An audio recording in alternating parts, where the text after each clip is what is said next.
자, 전해드린 대로 한동훈 대표와 이재명 대표가 오는 25일 일요일입니다. 국회에서 여야 대표 회담을 열기로 합의를 하면서 과연 어떤 이야기들이 오갈지 주목이 되고 있습니다. 최병묵 정치평론가, 김상일 전 민주당 부대변인과 함께 정치권 소식을 자세히 짚어보겠습니다. 안녕하십니까? 안녕하십니까? 네, 반갑습니다.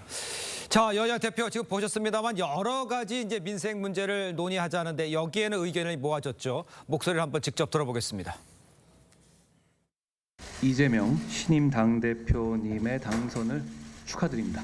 어제 하신 대표 회담의 제의도 대단히 환영한다는 말씀을 드립니다. 조속한 시일 내에 시간과 장소를 잡았으면 좋겠습니다.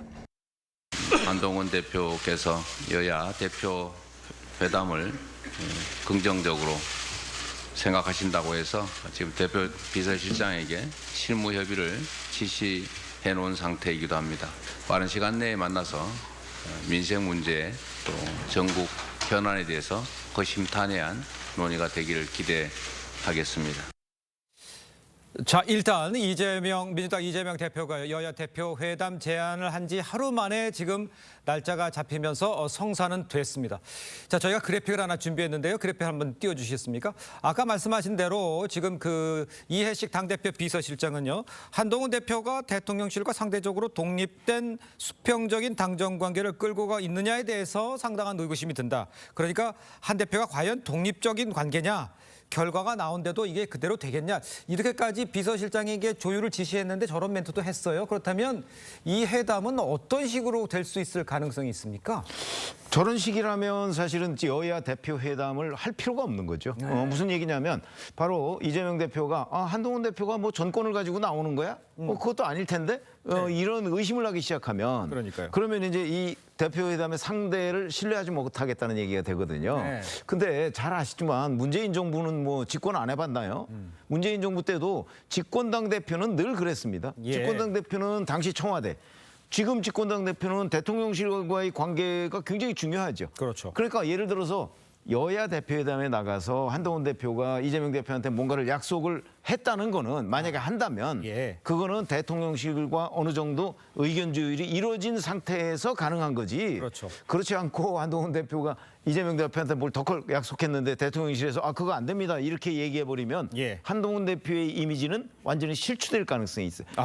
그렇기 때문에 예. 제가 보건대는 이제 실무 협의 과정에서 한동훈 대표는 대통령실과 어떠한 정도의 이제 공감대를 이룬 상태에서 아마 이재명 대표와의 회담에 나갈 가능성이 대단히 높습니다. 그렇지 않고 예. 대통령실과 아무런 협의 없이 그냥 자기 아이디어를 가지고 뭐 덜컥 합의를 한다든가 아니면 뭐 뭘 부인한다든가 이런 경우는 있을 수 없기 때문에 예. 제가 보기에는 그런 걸 의심하는 민주당 대표 비서실장의 저런 정무 감각 자체가 저는 의심스럽다. 마치 집권을 안 해본 사람처럼 얘기한다. 예. 이렇게 평가를 하겠습니다. 알겠습니다. 일단 지금 언급을 해줬습니다. 회담이 이제 신속하게 성사는 됐지만 이제 구체적으로 방금 언급해 준 대로 어떤 의제들 또 어떻게 대통령실과 조율을 해서 나올지 이 논란이 되면서 양측이 이제 신경전이 아니면 팽팽할 것 같은데, 글쎄 의제 조율 자체도 이것도 쉽지 않아 보입니다. 그렇죠. 예. 일단 우선은 양쪽이 원하는 그러니까 상대방한테 좀 불리하고 우리한테 유리한 의제들을 많이 내놓을 겁니다. 처음에는. 예. 그렇지만 결론적으로 서로가 합의할 수 있는 지점은, 마지막 지점은 어디냐면 네. 총선과 전대에서 드러난 민심 그리고 당심, 그리고 여기에 민생 현안, 이 정도에서 조율될 가능성이 많은 거죠. 근데 총선과 전대에서 드러난 거는, 뭐 총선에서 드러난 거는 제가 볼 때는 최상병 특검법과 예. 그다음에 김건희 여사 관련한 부분이라고 보고요. 예. 그다음에 국민의힘 전당대회에서 드러난 민심은 어쨌든 최해병 특검법을 어떻게든 해법을 찾아서 이거를 돌파해야 된다. 여기서 발목이 잡혀 있을 수는 없다, 이런 거거든요. 예. 그래서 제가 볼 때는 최해병 특검법 플러스 민생 현안 정도는 조율이 가능하지 않을까, 밀고 당기다가 이런 생각이 저는 듭니다. 그러니까 최해병 특검도 가능하다라고 지금 보시는 거예요? 왜냐하면 전당대회에서 63%가 그게 가장 주요 이슈고 핫 이슈였는데 네. 한동훈 대표를 밀어줬어요. 그 이유는 뭐냐면 이거를 어떻게든 뚫고 나가야 정권의 재창출도 가능하다고 전략적 투표를 해준 거라고 저는 봅니다. 알겠습니다. 일단 그 얘기를 또 제가 여쭤볼 텐데 일단 이 가장 큰 쟁점 지금 말씀하신 대로 해병대원 특검법을 놓고 여야 간 신경전이 고조되고 있죠. 요거에 대해서는 어떤 입장인지 한번 들어보겠습니다. 당선된 뒤에는 발 빼더니 갈팡질팡하는 태도가 안쓰럽습니다. 저희가 시원하게 제안하지 않았습니까? 조건 달지 말고 토 달지 말고 26일까지는 한동훈표 특검안의 실체를 확인할 수 있게 되기를 기대합니다. 뜬금없이 시한까지 건 것을 보면 지금까지 본인들의 입장하고는 좀 맞지 않는 면이 있다고 생각해요. 저희는 민주당처럼 대표가 한마디에 다 듣고 이런 당은 아니거든요. 입장차를 저는 좀 느낄 수 있을 것 같은데 가능성이 있다라고 하셨는데 어떻게 생각하세요? 해병대원 특검법에 관해서. 가능성은 있는데 문제는 이제 시점에 저는 방점이 있다고 생각을 합니다. 그러니까 한동훈 대표로서는 당내에서 논의할 시간이 필요해요. 그리고 이제 대통령실과 그 관계도 필요하고요. 그렇기 때문에 진짜 민주당과는 완전히 달라요. 민주당은 뭐 사실상 어찌 보면 이재명 대표가 결정하면 그대로 뒷받침하는 시스템이 되어 있는 정당이고 근데 국민의힘의 경우에는 한동훈 대표가 결정한다고 해서 이게 시스템적으로 뒷받침되는 그건 아니거든요. 더군다나 추경호 원내대표는 자 공수처 수사가 먼저다라고 입장을 분명하게 밝혔어요. 그렇습니다. 자, 이 상황이 되면 한동훈 대표가 아무리 여기서 추진을 하려고 해도 원내대표가 반대하면 불가능한 겁니다. 그렇죠. 저는 그래서 공수처 수사가 먼저다라는 입장과 한동훈 대표의 제3자 추천 특검이라고 하는 것들의 절충점이 있다고 봐요.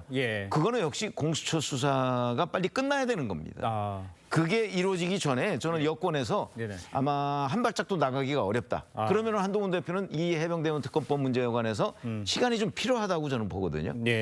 그래서 아마 이번에 합의는 물론 안 될 거고 아마 한동훈 대표로서는 이 당내 논의 과정에 대한 시간이 필요하다는 점을 강조할 것으로 보입니다. 그리고 이제 민생 현안 정도는 아마 하나 정도는 워낙 이 일반 국민들의 압박이 심하기 때문에 합의를 할 가능성이 있는데 자 그러나 나머지 이제 민생이라는 걸 바라보는 시점, 관점 뭐 이런 것도 완전히 다릅니다. 그래서 거의 통역이 필요한 수준입니다. 지금 이재명 대표가 생각하는 민생과 한동훈 대표가 생각하는 민생은 다르거든요. 아마 그 정도 수준이기 때문에 이번은 서로의 입장차를 확인하고 아마 아주 긍정적으로 본다면 한두 개 정도의 합의사항 뭐 이 정도로 예상합니다. 알겠습니다. 민생을 보는 시점과 관점이 전혀 다르다. 통역이 필요할 정도라까지도 이제 언급을 해주셨는데, 자 그렇다면 금투세 이제 완화 문제가 논의될지도 이제 관심이잖아요. 민주당 내에서 이 대표와 진성준 정책의장이 이견을 보였었는데 이 대표가 진성준 정책의장을 유임을 시켰어요. 이거는 그러면 어떻게 저희가 이해를 하면 되겠습니까? 이거는 일단은 이재명 대표 입장에서는 자신감의 표현이겠죠. 자신감이요? 진성준 정책위 의장이 자기 생각은 있지만 결과적으로 대표의 뜻을 거슬러서까지 일을 하진 않을 것이다라는 자신감이 저는 있다고 보고요. 실제로 진성준 의원이 뭐 자신의 소신이 있다고는 하지만 가장 큰 자기 이해관계는 결국은 국회의원으로서의 입장 아니겠습니까? 그런 거에 있어서는 어떤 강성 지지층의 어떤 문자라든가 압박이라든가 이거를 뚫고 나갈 정도의 소신과 기반을 가진 정도는 아니다. 저는 이렇게 봅니다. 알겠습니다. 이걸 한번 여쭤볼게요. 지금 그 둘 간의 조율에 있어서도 대통령실하고의 관계가 의제 같아서는 좀 내용이 좀 조율을 할 필요가 있다라고 말씀해 주셨는데 지금 영수회담을 제안한 것에 대해서 지금 보도에 따르면은 축하안에 대해서도 아직 응답이 없다라는 얘기까지 나오고 있는 상황이잖아요. 그렇다면 영수회담으로 이어지는 관계에서는 이거는 가장 어렵다고 봐야 되는 겁니까? 이 시점에서는? 일단 대통령실에서는 이제 여야 대표회담이 먼저다 이렇게 얘기를 했기 때문에 아마 대표회담 결과를 보고 그리고 나서 영수회담을 할지 말지 결정할 텐데 저는 조금 부정적 기류가 높다고 봅니다. 왜냐하면 1차 영수회담 때 그 장면 기억하시죠? 그렇습니다. 이재명 대표가 뭐 이렇게 적어가가지고 그 윤석열 대통령 앞에서 그거 쫙 자기네들 입장 다 이미 그냥 얘기해버렸지 않습니까? 그렇죠.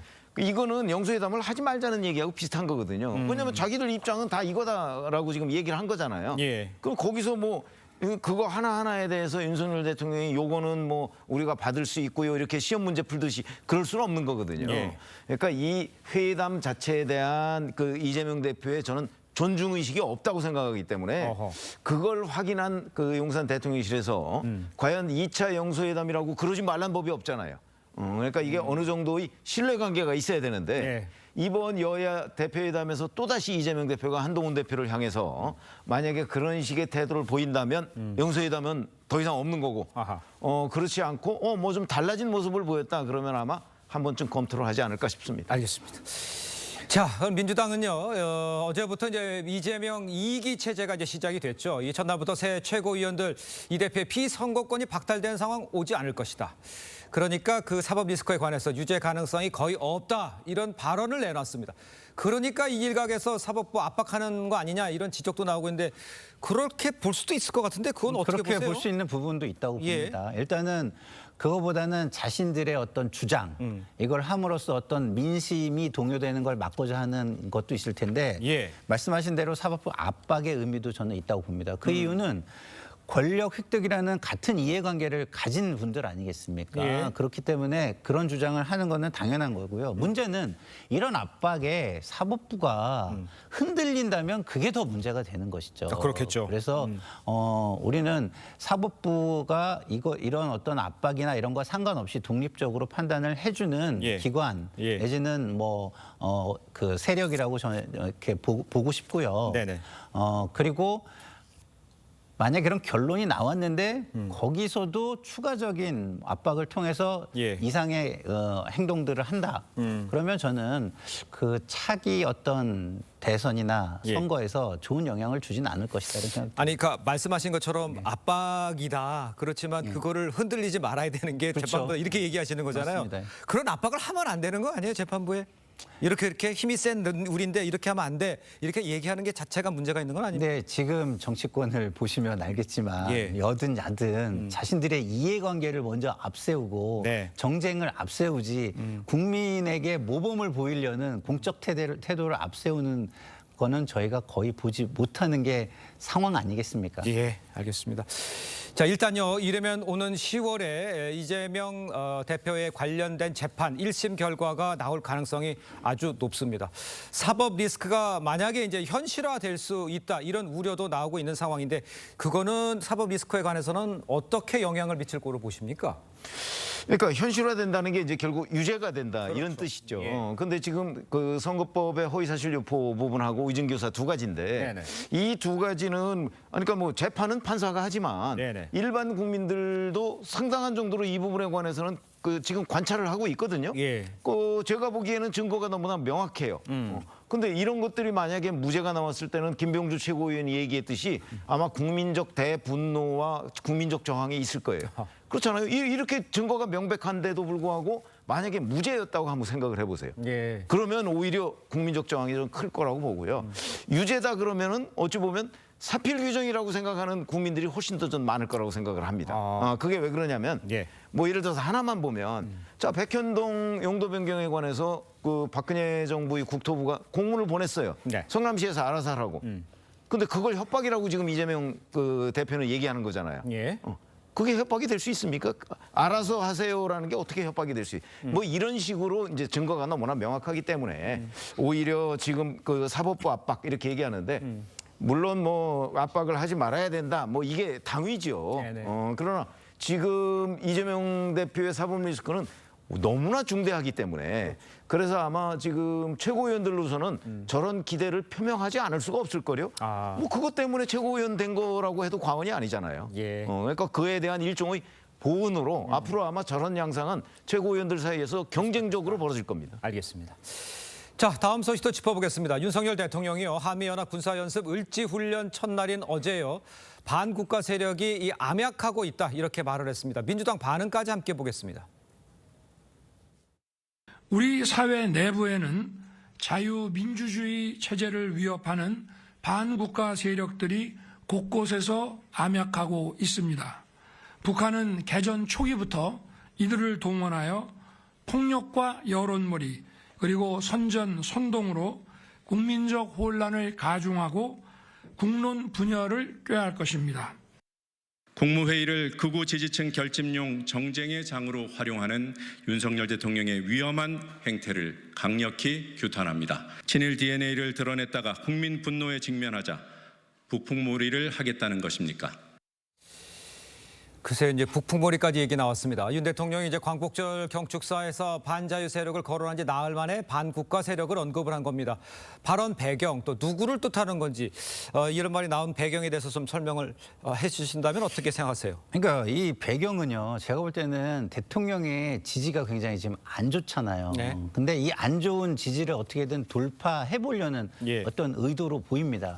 근데 그 돌파 방식이 저는 정말 잘못됐다고 보는 게 예. 북풍몰이라는 말씀까지 주셨지만 예. 국민들은요, 이 정도면은 너무 일방적이지 않는가. 이 정도는 진짜 메카시즘이 떠오르는 뭐 융카시즘이라고까지 명명할 수 있는 게 아닌가 이런 예. 생각이 들어요. 자, 도대체 반국가 세력이 있다면 대통령 입장에서는 국민이 불안해하지 않고 혼란을 일으키지 않게 명확하게 규정을 하고 방법을 제시해야 되는, 해결 방법을 제시해야 되는 거 아니겠습니까? 예. 이렇게 막연한 이야기를 함으로써 오히려 불안을 가중시킨다? 그러면 이거는요, 국민들 입장에서는 대통령이 본인을 위해서 예. 반윤석열 세력 내지는 비판 그 정권 비판 세력을 좀 이렇게 억누르기 위해서 저러는 거 아닌가라는 의구심을 갖기에 충분하다. 저는 개인적으로 그렇게 생각합니다. 강하게 비판하셨으면 메카시즘 이야기까지 나온 얘기를 하셨는데 이건 어떻게 보십니까?